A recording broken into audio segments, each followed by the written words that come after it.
Today I want to talk about the Montignac method. Montignac, it was a person with a humanistic study, so he's not a nutrition professional. He was not. He passed away about 10 years ago or so. Himself, he was obese, and he's been researching a way to lose all that fat. All of the books that are based on his method are based on his own experience. Every person has a specific need, even though we are all humans and we work all in the same way to a certain degree. But what I would say about it, I would say that it's not bad.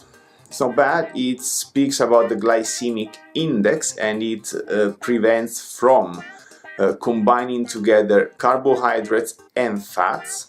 So if you want to have carbohydrates, you can have carbohydrates but only with proteins, and if you want to have fats, you can have fats but only with proteins. You cannot combine carbohydrates and fats together, otherwise, according to him, all the fats that you eat will turn into body fat, which I'm not necessarily in agreement with. However, the good thing about this method is that it doesn't make you count calories, and like every other method that I mentioned already in the whatever diet video that you are invited to watch if you haven't, yes, indeed it works, and above all, if you have always been sitting on the sofa eating chocolate and watching television for the whole day, of course, whatever you do that is better than that would make you improve. Don't you agree? So yes, in other words, this diet is based on what he calls the glycemic index, but to be honest, I've been reading the documentation, not books, but I've been reading online about it, and in my opinion they really refer to the glycemic load,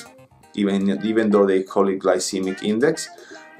Which basically is the amount of sugars that your body receives all in one meal. And it makes sense, because the lowest the glycemic load is, the least insulin your body releases, the more constant blood sugars levels in your blood are, and the better it is, the healthier it is.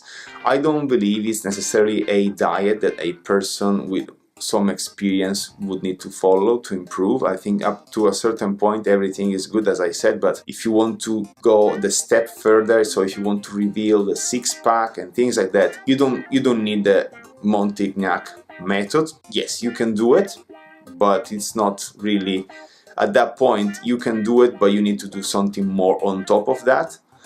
And to be honest, I've never never done it, and I don't have any problems.